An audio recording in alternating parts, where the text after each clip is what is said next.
Welcome to the Right to Reason podcast. I am your host, Robert Stanley. This episode asks the question, is social media bad for us?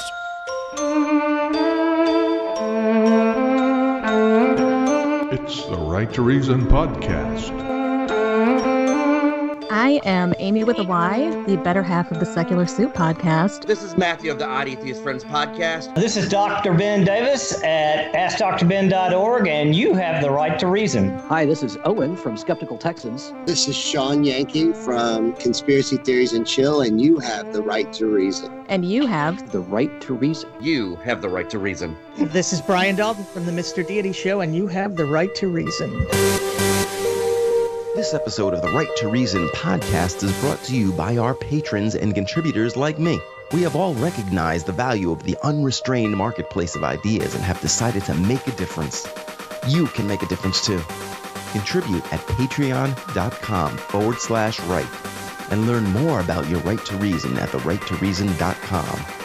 Your activism is appreciated. All right. Anybody need to say anything before we get going? I was going to start us with just a recording. I just wanted to say something about the awkward silence. Yes. Mm-hmm. I just wanted to say that I literally spent all morning re-binging Mr. Deity with my 9-year-old, so I forgot how great it was. That's where all those extra views were coming from. Awesome. Yep. Oh, tainted love. Tainted love.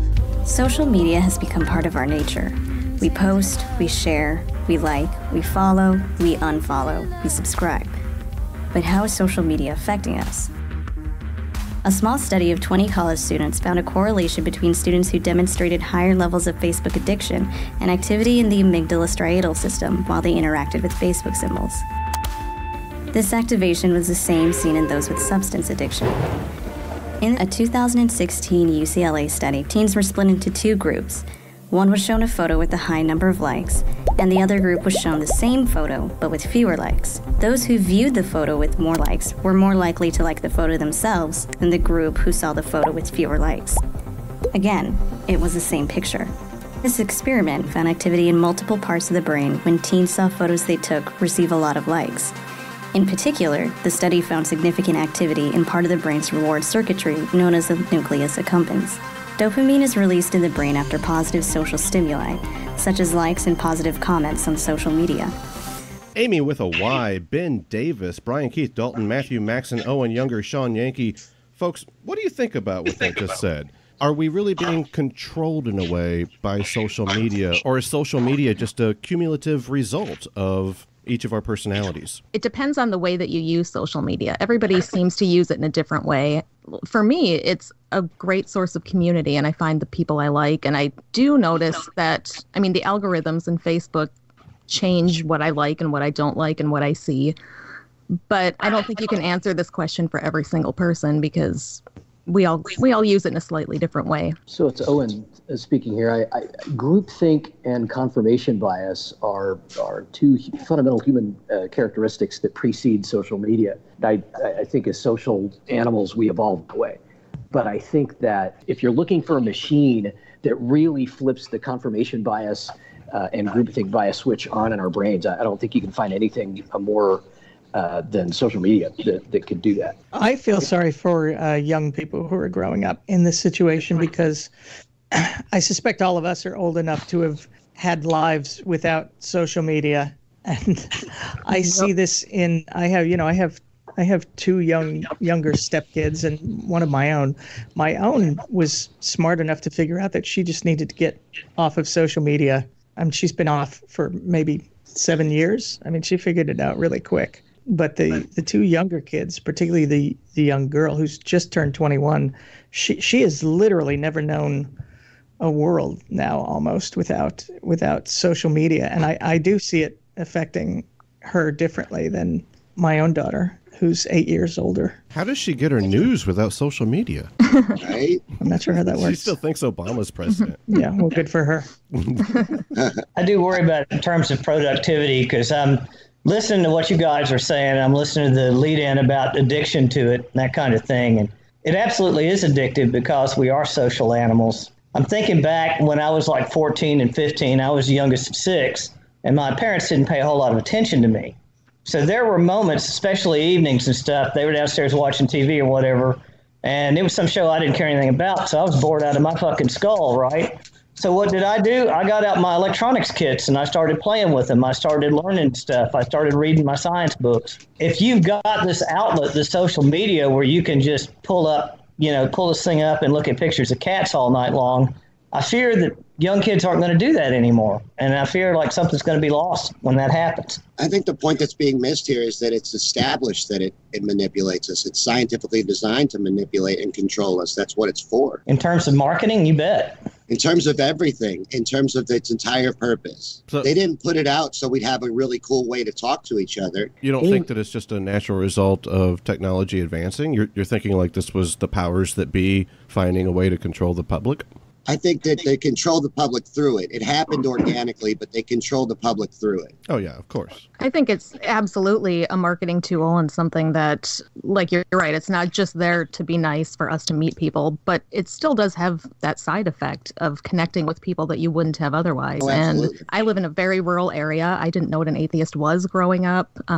We had no social media growing up. But I look at my son, who's 15, and he has a severe anxiety disorder, and he doesn't use a lot of social media. He's not on Twitter. He doesn't do that stuff. But what he does do is Skype with his friends online, and they game together. And for me, that's a way for him to get a social outlet that he wouldn't get otherwise, because he'd be just holed up in his room, not doing much of anything. And so I'm not saying it's all wonderful and great, but it does have some very good benefits for everybody. So I think when when I'm looking at social media, I'm seeing an additional sort of technological tool. It's an advancement in communication. The kinds of criticisms that we might make about social media now, it seems to me, are the kinds of criticisms that somebody might have made about the printing press. No, don't develop the printing press, because then someone will be able to print thousands of pamphlets very inexpensively, and you'll affect how people think. I think that as a tool, social media I think what Amy said is right. It gives us the opportunity to maintain a sense of community. I mean, I'm in touch with friends from college from 20 or 25 years ago that I would never have been able to maintain a relationship with, because they're scattered to the four winds. And so now, social media gives me access to that. I think it's the responsibility of the consumer to ensure that you're not suffering from confirmation bias. You're not living in a bubble and sort of preventing the world, some external reality from penetrating your day-to-day existence. And I think the peril of social media is similar to the kinds of perils that we've had in other advances in communication technology throughout history. I hear the same things about social media that I heard about TV growing up. I grew up in the 80s in front of the TV, and the same kind of arguments were made that we weren't, learning things, and we weren't, and maybe we weren't, but I still think that I turned out to be someone who looks for information, someone who went to college, someone who likes to learn. I don't think it ruined an entire generation. And I feel like a lot of this is not hyperbole, but maybe just a little bit of moral panic. Not even moral panic, but I don't know. You know what I'm saying? I do. I agree exactly with what you're saying. I do think this is a completely different medium in terms of newspapers and books, and all of that stuff are one thing. But this is an instant fix. I think it's a much more addictive kind of thing, particularly for young people who are trying to get their footing in the world in terms of their social status and relating with other people. The ability to respond, that's not something you had with a book or a newspaper or a magazine or television or anything like that. To become part of the action. Kind of before you've learned how to interact and not being really taught how to interact properly, or not, at least in that situation. I do think it presents a very different challenge from anything we've seen before. You know what's so crazy is it's like you are your own PR representative online. So you're able to promote yourself, because we're not going to show ourselves in our darkest moments when you're having a hard time with life. You're going to show yourself happy in front of the Grand Canyon, always doing things, going on trips. Look at this amazing meal I got. 4 hearts, and somebody said lasagna. It is lasagna. Congratulations, you won the game show. And even whenever you do a picture of yourself, you kind of do a little filter on it to make it better. I'll brighten this up. I might put dog ears, whatever. And you are presenting a false image of yourself. And then let's say Owen does that, and I look at Owen and I'm like, geez, this guy's always flying around on his airplane. He's really happy. He actually does have an airplane. But anyway, people think I'm just being hyperbolic. Fuck you, Owen. I'm a very bad liberal. I'm sorry. My wife and I own an airplane. Greta Thunberg does an angry emoji on his post. Even it doesn't matter. But still, I'm like, man, this guy's life is so much better than mine, and I feel depressed because I look at myself in a real way from a mirror, but I'm looking at Owen through a lie. This is why I take at least 3 photos and post them every day of myself on the toilet so that people can know life is not fantastic. It's boring and dull, and we all do the same shit every day. I actually do post pictures of my house when it's a mess. I'll just take a picture of how bad it looks and I'll post it on social media because, and I think that's always, the keeping up with the Joneses thing has always existed. It's just a lot more concentrated now. Yes. But I truly will try to get people to post the bad shit that happened in their day because that makes us all realize that we're not abnormal for, not baking cookies with our kids today or not doing whatever the fuck the neighbor was doing that made her look like a good mom. My house looks like shit. And when I post that, everybody agrees and then people start posting their pictures. And I mean, there are ways to counteract that. We just need to do it as the consumer, like was said before. And that's really brave when people do that, I think. When people share like negative parts of their lives online, I can't do that. I've never been able to do that. Like depressed people even, when they reach out and they're like, I feel like I might want to kill myself. And then people reach out and help them. It's just beautiful, I think. Yeah. I don't try to put on any airs when I'm on social media or when I'm on Facebook or talking to my podcast or whatever. I try to be as authentically me as I can. And so you see what you get. That's how I try to do. I don't give a damn what the Joneses are doing. I really don't. As long as my family is fed and I've got a roof over my head and I can get back and forth to work and I've got a good job, that's really all I care about. So I don't try to keep up. That's one of the things though that I think is I mean, we're all old enough. We're a generation who didn't have this shit and we didn't grow up with it. I think that is exactly the kind of thing that young people are not doing. They're not being real. They're not being, they're not caring about, they're literally caring about what everyone else thinks. Because I've seen my daughter post shit and then my stepdaughter rather, and then be kind of obsessed with the rest of the day about her likes and how many likes she got. And I've seen her get sad if she didn't get a lot of likes, and I've seen her just absolutely jubilant if she does. I mean, if it's going crazy. Yeah. Well, I grew up very poor, and so having what I have now for me is an accomplishment. And so I'm not trying to show off, but yet I'm not trying to hide either. It just is what it is. Yeah, I'm much the same way, and I'm not, I look like shit no matter what I do, so there's no point in me trying to filter that anyway. What's up with the fucking virtue signaling, though? I dig what you guys are saying about how there's benefits. Somebody's depressed, they're feeling suicidal, people reach out. It's a good way for us to communicate. Let's not criticize it in the same way that maybe people might have criticized the printing press of the past. Let's try to move forward. And even though, yes, laissez-faire capitalist kind of corporate greed is manipulating it, but we're all using it unified together to make a difference. That's beautiful. But then there's goddamn virtue signalers, and they annoy the shit out of me. Yeah, they annoy me too. As well they should. I mean, yeah, they're horrible. I mean, they'll find somebody that posted something 5 years ago and go, hey, look, this guy's a piece of shit. I got 100 friends with him. Are you kidding me? And then everybody just starts commenting like, oh, I can't believe this. I can't. And it's not even like there's any real inspection done about what the person said or what they really felt about the comment. It was just a random thing. And you're like, ooh, you thought that? How dare you? I didn't think that at that time, but I'm angry at you for thinking it. And I'm going to use you as a platform to make myself look better to everyone else. I think it's outrageous, Robert, that you're sitting here shitting on virtue signaling. Virtue signaling? I think It can be a problem, and I've seen a lot of it, obviously, especially when people aren't allowed to learn and grow. Just look at how Elizabeth Warren's being treated. People are allowed to change their mind. But there's also a lot of fucking sexist men on the internet, people making rape threats to women. There really are these terrible people online. So I guess the virtue signaling, it can be annoying, but it's not anything I even really give much thought to. Well, and then there's the rudeness. Yeah, absolutely. I mean, I tell people that all the time and make them mad as hell, but it's like, dude, you would not talk to me. I'm 5'9". I'm not exactly physically threatening by any standard, but I tell people all the time, dude, you would not talk to me this way to my face. So why do you think it's okay to talk to me this way now? Well, yeah, just talk to people like you would in person. Exactly. Yeah. I mean, it's horrible. They just say these incredibly rude things that they would never say. They'd never function in society if they actually acted that way. Mm-hmm. And they're like, oh, I say the same thing in person. No, you don't. You fucking To some degree, this is an indication to some degree that social media, again, it's kind of like what I said before. This is just an extension of another tool of communication. I remember, when I got my first job after college, so I fly airplanes for a living now, but I previously I'm a corporate America. I was a banker.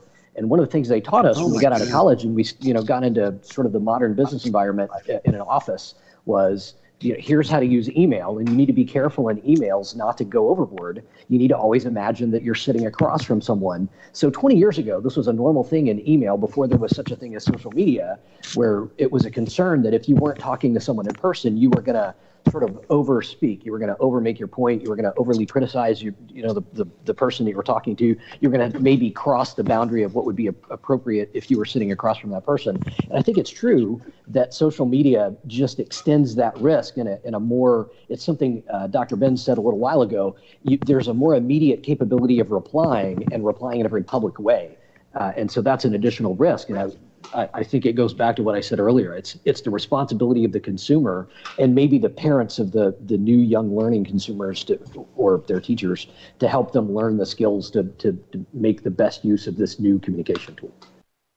Awkward silence. But as we rush to embrace it, because we're going to have to embrace it, it's part of society. We all carry a computer in our pocket. It's just part of who we are.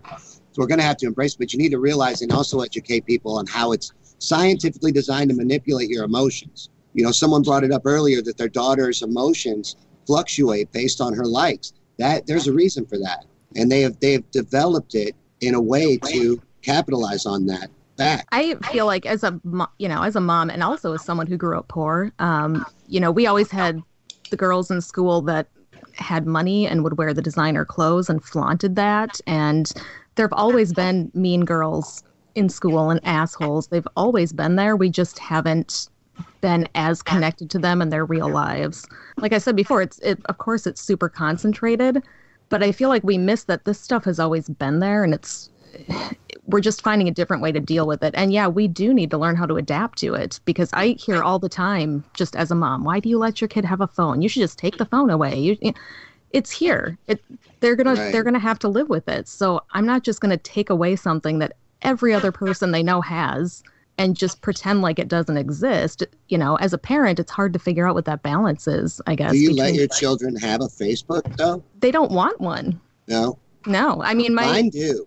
Mine don't, and mine don't want Twitter. Mine aren't on, and maybe it's because I have boys, I don't know, but mainly all they want to do is watch YouTube videos and watch gaming videos and play games with their friends. Mm-hmm. They look at me and think I'm weird for being on Facebook. So right. I wonder if any of you guys have thoughts on. I kind of stopped using Twitter a while back. My Facebook posts automatically repost to my Twitter, but I stopped using it because I found Twitter just far more toxic. And yes. I think, absolutely. And I'm wondering if part of it is the brevity. You're forced to communicate. I don't know if that's a matter, or maybe there's more anonymity. I'm not sure what that's about, but it's an interesting phenomenon. And obviously, many of you agree. Yeah, absolutely. Absolutely. Oh yeah. Yeah, there's so much more anonymity, and it goes faster, and you're not allowed to expand on what you think. And with the interaction level, the interaction level is so low, even if you have a lot of followers, that you feel like you're talking to yourself in a crowded room sometimes. Yes. It's like you don't feel any accountability for what you're saying unless you realize that it is going to live forever. Right. I just started using Twitter for the first time last year. I've been a Facebook user for about 10 years. And I discovered within the first hour that this was the very best machine ever conceived of by human minds for living completely inside of a bubble. Like if you want to live in a bubble, Twitter is the perfect bit of technology to absolutely make that happen in your life. Oh, absolutely. Yeah. And I think it was Ben that made this point. You know, you're not really you're not given the opportunity to respond deeply. I don't have very many profound thoughts that I can put in 240 characters. No.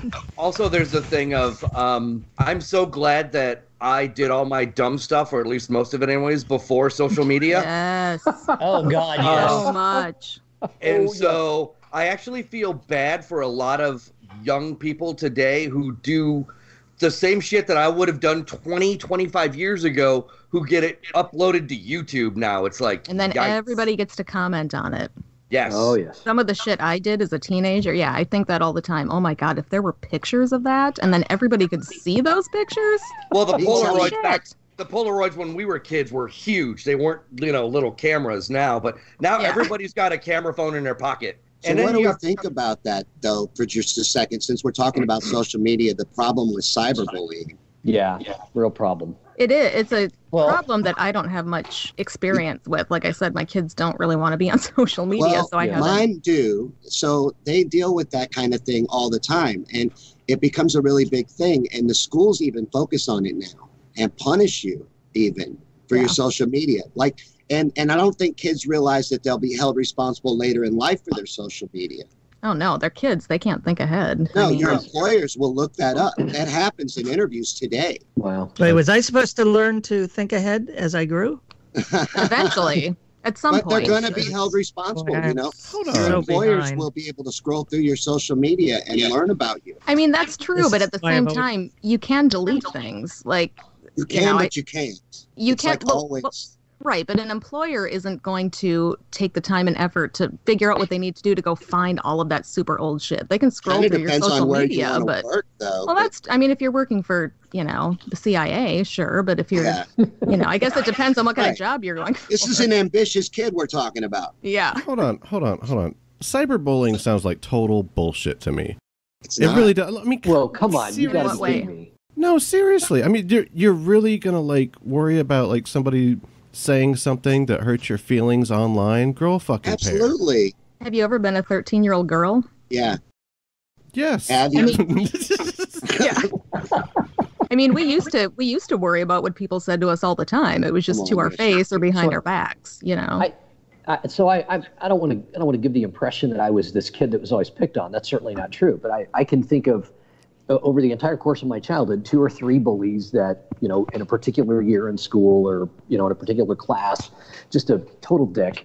And it was something I had to deal with as a kid. But when I left that class, when I went to 4th period, when I left 3rd period and went to 4th period, I didn't have to deal with that bully anymore. It was done. Yeah. But so in cyberspace, bullying is something that can happen 24/7, 365. And so, Robert, I don't know if you were just sort of being an agent provocateur when you said that. No, I think it's BS. I don't. And in full disclosure, I don't have children. My wife and I don't have kids of our own. Go figure. That's how we can afford an airplane. But right. But it makes perfect sense to me that if you're a parent, this is something that you would really want to pay very, very close attention to, and that schools would really care very much about. It's sort of ripped from the headlines. If we're going to talk about some of the perils of social media, it's not uncommon to see news stories of kids who killed themselves, and one of the drivers behind it was stuff that was happening on social media that they just couldn't get beyond. So back to an earlier thread, right? That they did something stupid, it got uploaded to Facebook or YouTube, and they could never live it down, and ultimately they killed themselves. And that's a real problem. I can see in fact, I one of my wife's very close friends is a PhD level criminologist who studies bullying and whose work whose life's work is specializing in cyberbullying. And now it's cyberbullying is even presidential. But those are more presidential temper tantrums. Hey, are we allowed to talk about politics here? No. Just kidding. I'm a Republican. I'd like to. That can't be true. Okay. Anything our current president does is not necessarily presidential. I don't even want to call it that in his case. He attacked Greta Thunberg, for Christ's sake. I mean, come on. Mm-hmm. This guy's an asshole. Yeah. But honestly, back to the thing about bullying, I feel like the suicide statistics and the fact that people are being cyberbullied is probably more correlated and less causal, because we have to remember that we are not descended from on high, from the gods and in the clouds. We are evolved. Says you. We are evolved animals. And whenever you see a weak animal, you pick on it because you might be able to eat it later. And that's exactly what we are. And I'm not saying that's what we should aspire to be, but I'm saying that this is totally correlated. Whenever somebody is broken down, whenever they're losing at life, whenever they're failing, that's when people attack. And I think that's more of a correlation. Suicide due to bullying is not a new phenomenon at all. And I don't know what the statistics are about the rates now, but that's, there were people I went to school with who had some terrible nickname or something that they could not live down all the way through school. And again, it's always existed. We didn't just invent it with social media. It's just been able to be, it's a new avenue for it. It's a new way to do it. Yeah. Right. Well, electronics are good at nothing but amplifying things. It's kind of like you can kill people with a handgun, but you can kill a lot more people with an AR-15. You can bully someone, but you can really, really bully them a lot more if you got a lot of followers in the school and you get everybody on board. Right. Good point. Well, I think and it's never ending. That's the other thing. It can be never ending. You can go home from school and the bully stops, but in cyber world, it's constantly coming at you. Do you remember the last Star Wars movie, the one with the kind of the Asian girl who they had to go with to that planet with the monsters that were racing? The terrible one, yeah. Yeah. No, because I'm not a nerd. But anyway, so that one Asian woman deleted her social media because she got all these negative comments because she got tore up. And that happens a lot. She deleted her social media. She's like, I'm out. But I also wonder if this is a maturity thing. I mean, you can be an adult and still be immature, and I'm not saying that's what she is. But what I'm saying is that for like me, if somebody says something nasty about me on social media, I don't care. I really don't. But maybe because she is out there more in public, she's an actress, that maybe she's got to be more concerned about her, what she looks like. Oh, and I think we all still have feelings. If you see constant pile-ons where people are saying shit about you, you can rationally say to yourself, I don't know that person, I don't give a shit. But we still have that part of us that is looking at it going, oh, great, everybody hates me. Everybody wants to be liked, for sure. Yes, exactly. Let me throw some stats at you guys. This is from a Cambridge study that went to a Berlo. Social media is used by 3.2 billion people. That's 42% of the population. 68% now report that they are Facebook users. So most everybody is on Facebook, even though everybody shits on Facebook. Social media users by generation, 90.4% are millennials.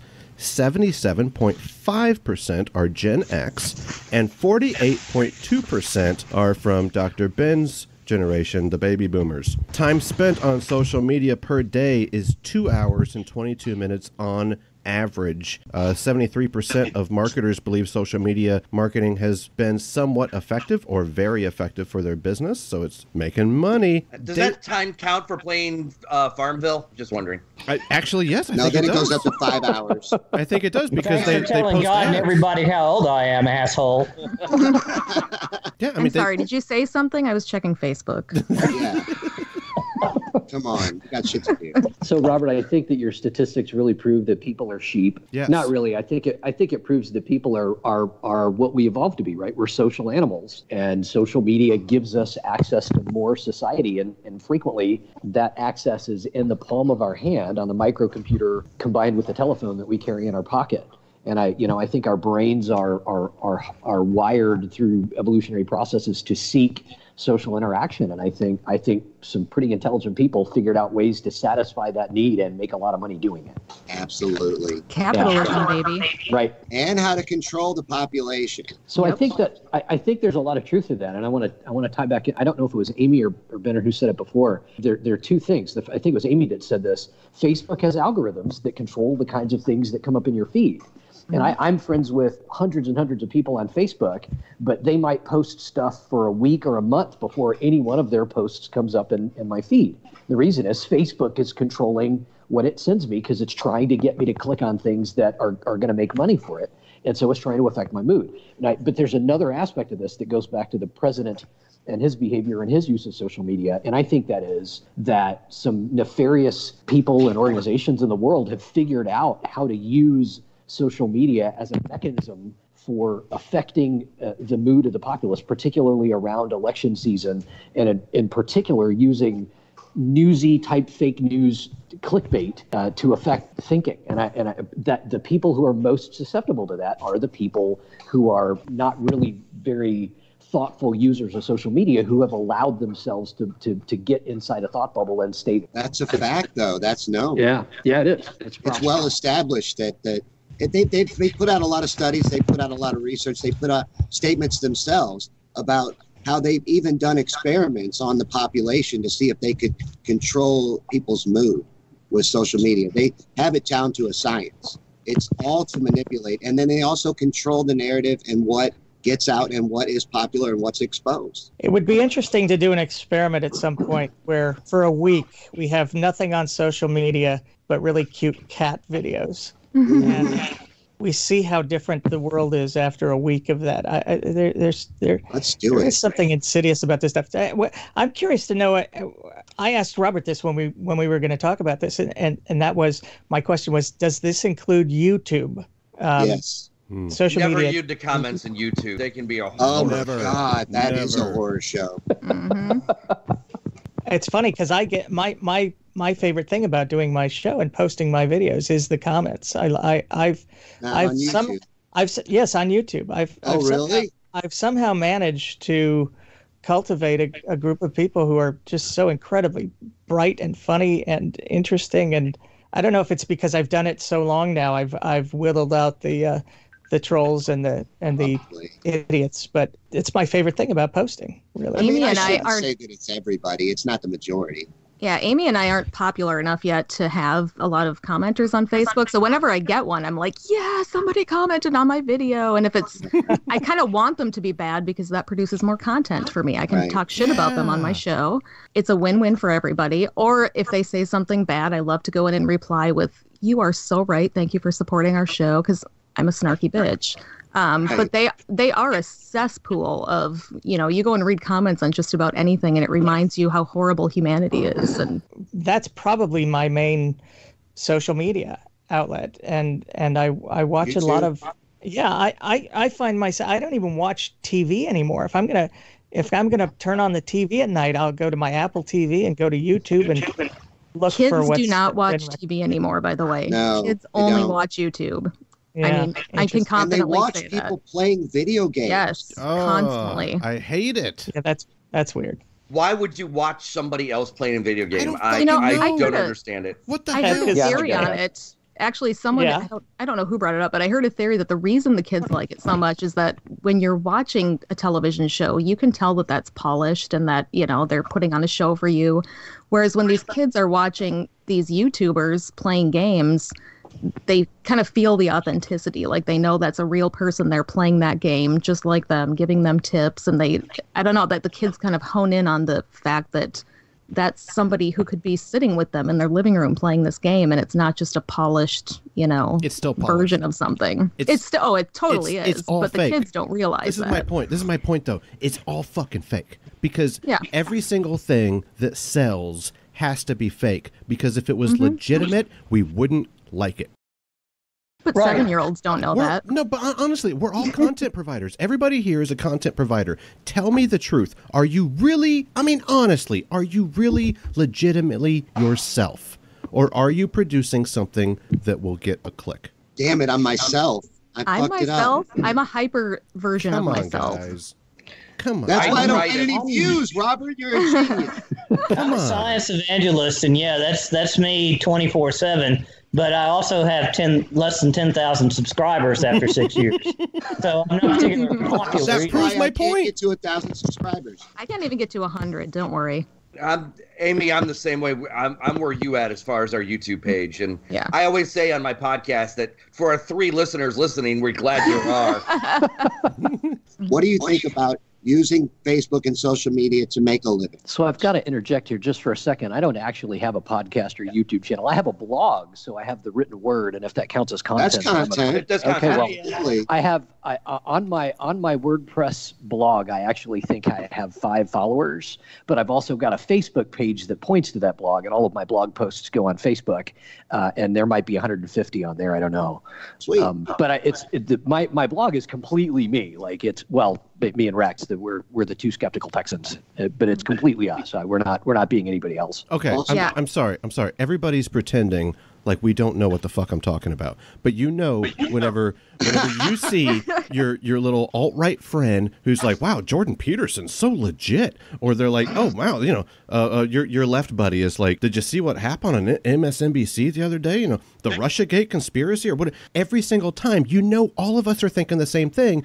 That's just propaganda. These people have found a way to make money by pretending to be legitimate, but you don't see the makeup moment before the camera goes on. And that's the real life part. And they take out all the reality, because if you showed reality, nobody would give a fuck. And that's my whole point to you guys is, can't we recognize that what we do together, all of us together, is kind of like the same thing that we criticize people for on social media? Am I crazy? No. Yes. No.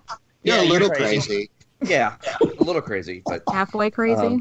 You're like most of the Actually, way in a there. sense, though, I was agreeing with you because, I mean, the people that get all the hits and the people that get all the attention, I absolutely do think do that. Boom. They That's do. what we PewDiePie is do. fake as hell. It's a form of entertainment, just like any other entertainment. And yes. I mean, yeah. And I think as adults, most of us can realize that. But yeah, there's plenty of kids or just people who don't realize that they're watching something totally produced. Well, there is a show on YouTube. There is a channel, and this kid, he has a whole fake family. It's called Crazy Dad or whatever. My sons watch it. I have special needs children. They love it. Yeah, I know that And it's one. fake. It's all fake. Yeah, my And kids they do videos where they show how they stage it on the channel even. But people love the fake ones. When they do the fake fight or he'll pretend to destroy his Xbox or whatever, it gets 1 million views. No one cares. Yeah, and it's fake. What my kids watch, actually what my nieces watch, I have twin nieces, and their favorite YouTube videos are just toy unboxing videos. They love to watch people unbox toys. Yes. But the weird thing is they don't ask for the toys. Like my brother will niece take them loves to the that. toy store and they won't even ask. They just like to watch the videos, which bonus, I guess. You don't buy as many toys. It's very strange. Crazy. It's wild. I also And those think people that- make a ton of money. There's a little fuck 8-year-old boy that makes millions of dollars opening toys.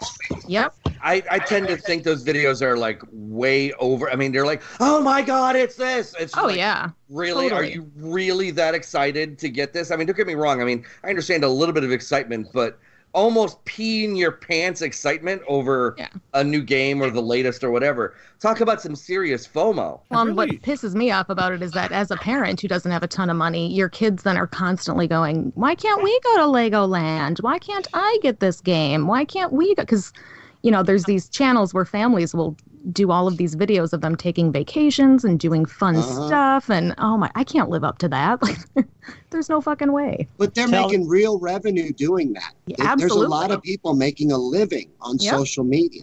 And I would 100%. love to. I'm not going to lie. I would totally do it if I could. I mean, seriously. There's an Instagram with a lady holding hands with her husband, and that Instagram has like 11 million followers, and she makes a living on that Instagram.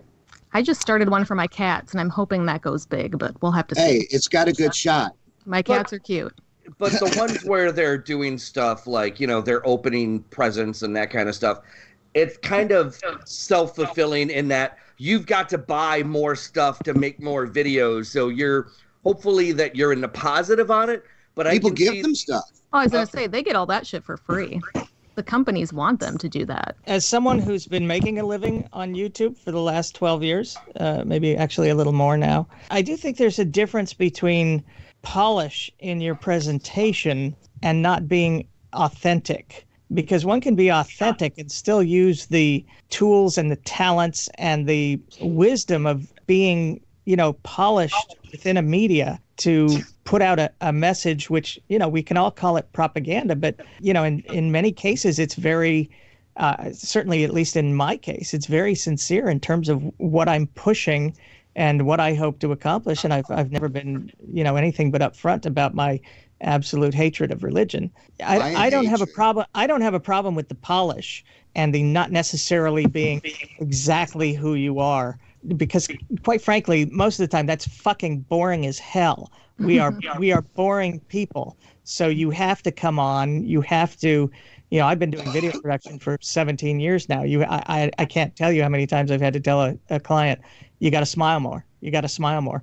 And it's because, we receive messages better if we do it this way or that way. And there are tools and skills to use to get your message across better, but it doesn't necessarily mean that you're full of shit or you're being anything less than genuine. Yeah, on that. I mean, we make a potato cannon in class and we take pictures of us shooting the potato cannon, but I'm not going to post the one where the damn thing doesn't work. Right. Wouldn't it Hitchcock? And Robert, you're going to edit this, right? Robert, you're going to edit this? I am going to edit it, and that's my whole point, Brian. I can't be the only one that feels a little gross sometimes. Just like the girl that posts a picture of her ass on Snapchat. She feels a little bit humiliated, even though she likes what she gets. I feel thirsty all the time. I'm just saying, man. I literally, anytime I put something out there, I feel immediate gratification because I really tried to make a statement and I really put my creativity into it, and that was from the fucking heart. And immediately afterwards, it's almost like masturbating to something embarrassing. Like you clicked on tentacle porn, and now your jism's all over your stomach, and you feel embarrassed, and you immediately go, "Oh my god, what the fuck?" But I'm just saying, that's how I feel every single time I put something out there. Is I feel so much gratification, and I'm like, finally, people will know that I care about this topic. And then immediately after I say, I'm a fucking fool. Robert, you got to see someone. I'm telling you right now. This is the most self-loathing presentation I've ever heard on this Maybe. show. Yeah. At least I'm being legitimate now. Do you like being it? Genuine, though. Do you like what you see? We take an approach on our show of just berating people until they give us money. That's half of our shtick, is just send us your money, motherfuckers. Every time I do my plug, I feel like that. But I used to feel bad about it. We had a Patreon immediately, and for my co-host and I, we like doing this, but part of this is a side hustle for us. Like, we want to make some money, even though we're not going to become millionaires. If I can make some money talking into a microphone, that's fantastic. That means I don't have to get a job waitressing. But you don't feel any shame anymore when you do your plugs? I did at first. I don't anymore because I've started to realize people want to pay for the content they're getting. I had somebody attack me for it, and I took it down actually for 6 months. I took my plugs off my page because they attacked me and said, "How dare you ask people for money?" I mean, when you listen to the big name podcasts, I listen to a lot of true crime podcasts, and they have commercials all the way through the show for their Patreon, and they have exclusive content. They're not ashamed of it. And if they're not ashamed of it and they're making a living, why am I over here with my 50 patrons cowering, not wanting to ask them for money? I routinely have people telling me that they enjoy my begging segments more than my shows. Yeah. I guess they're actually pretty funny. Well, you're really good at it, though. Well, thank you. I try. I really put effort into it. A lot of times they take far more production than my regular shows. It's obnoxious. You and I don't agree on anything, Sean, but I'll tell you right now that if people are telling you that, tell them to go to hell. Because, I mean, the Ask Dr. Ben page started from me going to cons. I do a talk called The Science of Explosives, for example, and I really do blow shit up in a room full of people. I'm about $10,000. I've lost about $10,000 now buying lab equipment, buying stuff, chemicals to do this, and some of the other talks I give. And all I've ever wanted from the page is to make enough money to go to cons and play around. And, if it just pays for the hotel room, I'm already happy. And, of course, I ain't doing that. So anytime anybody jumps on me about running an ad or asking for money, I ban them. I say, you can kiss my ass. I've contributed enough already. Very good advice. I think that's what we did. We had enough money that we could go to a con and meet people. And that's all we had, enough for the hotel rooms to get there. And we were delighted with that, because without that, we wouldn't be able to afford it. And I think a lot of us, that's all we're looking for. Yeah. And you tell people, this is what I spent your money on. Like, we went to this con and here's pictures. I just did a fundraiser for a laptop, and we raised $300. And I'm going to do an unboxing. We were talking about unboxing videos. When I get it, I'm going to do the unboxing. I'm having it built. But I couldn't believe we got that much support. Yeah, when we get to 50, well, we're at 40. So when we get to 50 patrons, we're doing another live YouTube drunk video. So we just get drunk live on YouTube. We can't edit. Great. Tag me. And those are so good. Fun. We did one at 25 patrons, and so now we're going for 50. And like, I'm totally shameless about it at this point. I don't drink, but I will get drunk on YouTube. You know what I love about those is it starts off like everyone's being kind of intellectual, and by the end of it, you're like, oh my god, this is just an embarrassment. Oh, I bet it is. By the end of mine, I was hugging my cat. The best con panel I ever did was one called "Science is Why We Drink," and it's about all the stupid questions you get and stuff. And I started it because I always go in there with a bottle of scotch. But then before you know it, everybody ended up with a bottle in front of them. And every time we told a story, we did a shot. We had the most fun. And of course, the hotel said we could never do it again. Yeah, those are the fun records. And people love listening to that. Well, I'd rather have a bottle in front of me than a frontal lobotomy. That's one of the old ones. I got to say that. Ben, I'm surprised you didn't actually go into end up going to the hospital for extreme intoxication, doing something like that. Jesus, that sounded like fun. You don't know me, do you? So what's the final consensus, guys and gal? Is social media good or bad? Well, first, let's it's good and bad. It's true. That's a good answer. Well, it's like the rudeness. I've been thinking the whole time we've been talking that electronics always amplify everything. And, this rude behavior, this bullying, they're all things that have been aspects of life prior to the internet. It amplifies it. It makes it worse. And we're going to have to learn how to deal with that. People are going to have to find a new way to socialize and to not be assholes about it. And so, we'll find that balance, and it'll be fine after that. So it's good in the sense that it makes you think and it makes you learn how to behave. But there's always a transition. That amplification point is kind of interesting, because I'm just sitting here realizing it might be a way to start to pay attention to yourself and where your choices are.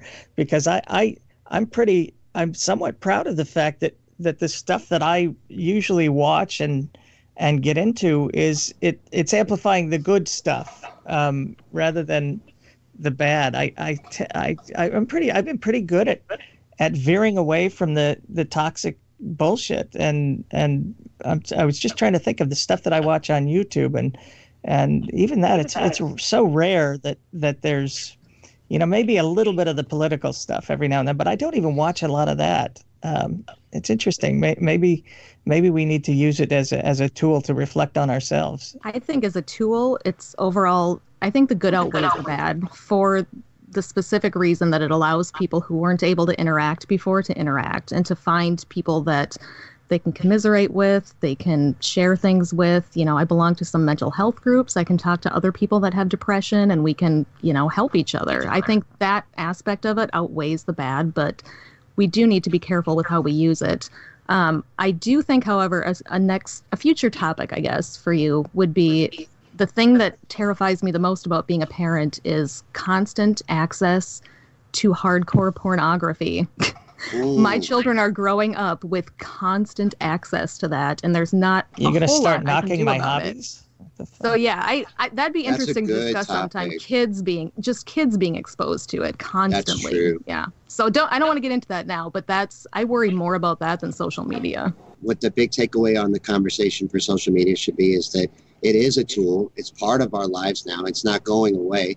So we might as well learn to use it to our benefit. And you can use it like any tool. You can use it to your benefit, but it is also a weapon.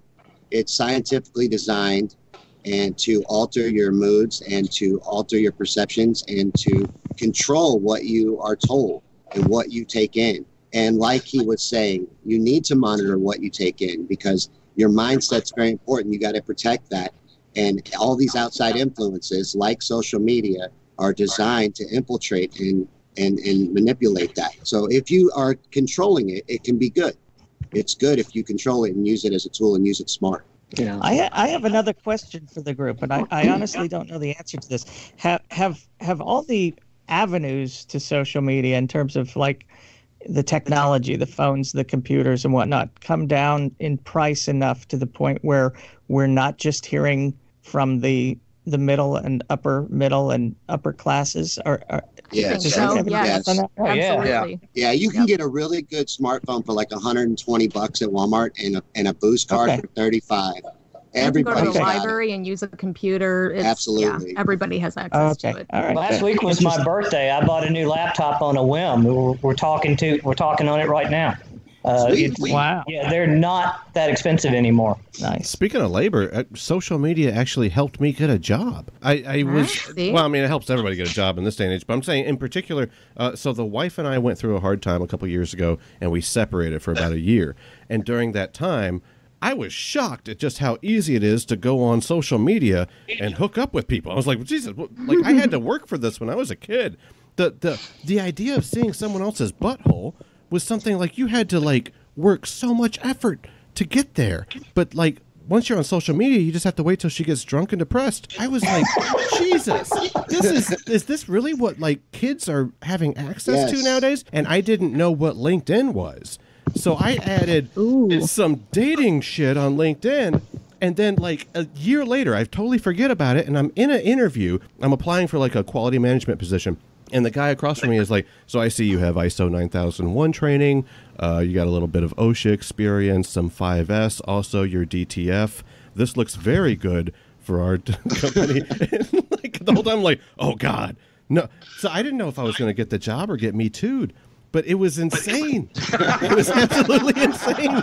He said DTF in an interview. Was there a black leather couch? I was able to yesterday have a wound on my skin correctly diagnosed as not infected without having to go to the doctor. So, hey, save me some money. Post a picture of a wound on your arm and get 10 nurses to weigh in. Sean Yankees. Of course, if you end up dead next week, that'll be, Take it with a grain of salt, It'll be their fault. Not taking medical advice is real. I only take it from the actual nurses online or the doctors. Oh, there we go.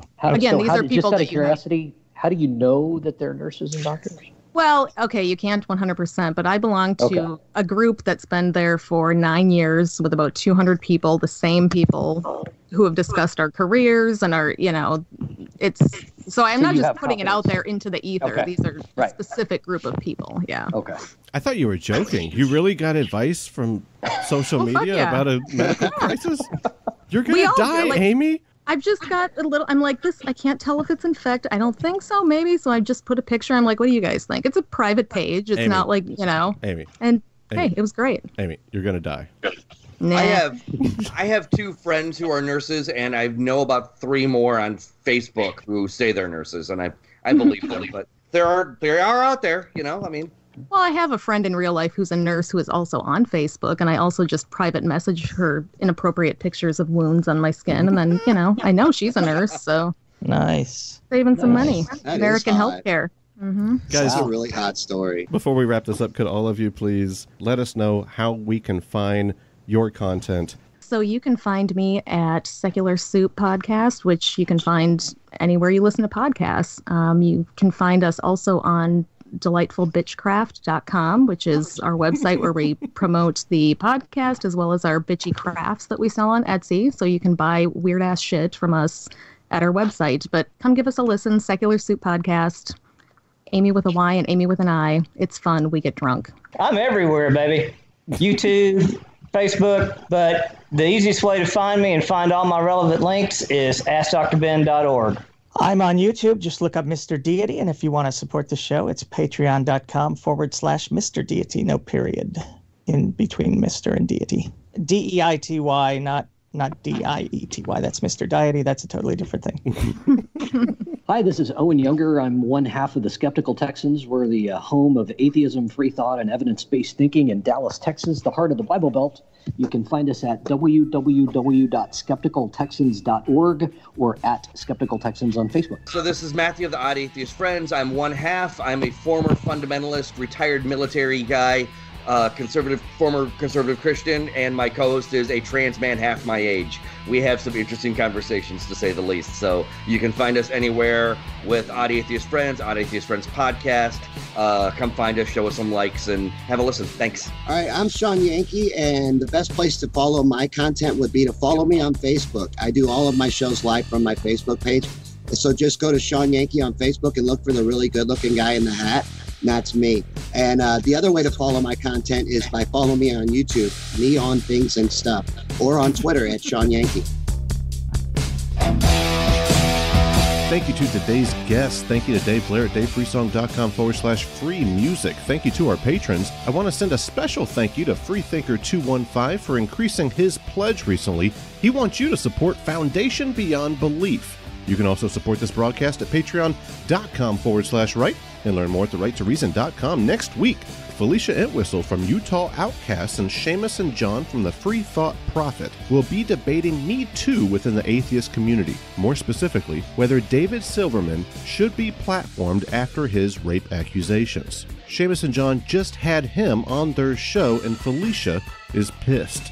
That conversation is going to be a little less civil than our typical format, so get ready. Between now and then, remember that you have the right to reason.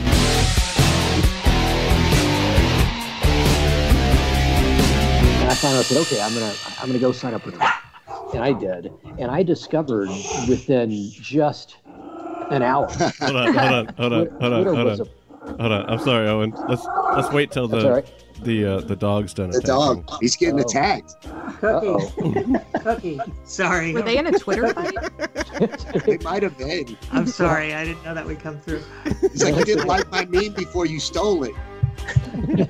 Yeah, the dog's pissed off. I think she's okay now. Social media is affecting our animals. Anyway, Robert, if you want to use it. Oh shit! Hold on, guys, stop. God damn it! So just for the record, if you wanted to put a tagline on my picture, like I think I like dogs more than I like people. Just so that you're aware. Oh, for sure. Doesn't everybody? Yeah. That's pretty much. I don't. Pretty much. I like cats more than I like people. Oh, shut up, Yes, Amy. Amy, thank you. I like dogs in theory at other people's People houses. still rank low on the exactly. list. But yeah, people are still terrible. Don't get me wrong. Yeah, absolutely. Right. Angry emoji, kill yourself. That would be Interesting how I would thing about communicate if it was cats. Facebook. Yeah. Dogs have owners, but cats have staff. Yeah. Anybody ever Because notice they're that? not sellouts. They're not total sellouts. They have some dignity. And they're not narcs. There's no. I don't Exactly. want dignity. I am a narcissist. I need subservience. I cannot make it Cats without are- it. Cats are a lot like deities that way. Yes. Yeah, they don't give a fuck Yeah. what That's you're why you should doing. have both, Robert. Then you get subservience and you get to learn how to be, on your own and hunt. Cats teach you how to hunt. Mm-hmm. Exactly. And they would eat me if I died. I can't respect Yes, slowly, but they would. Utilitarians. that. The dog would eat you too. He'd just feel bad about it the first day. Hey, He'd be like, oh, I'm But he'd be sorry. wagging his tail after a while. Yep. I did bad, but I have to. Owen, you left off. Jesus Christ, where'd you leave off? You said, you said something racist. I can't remember.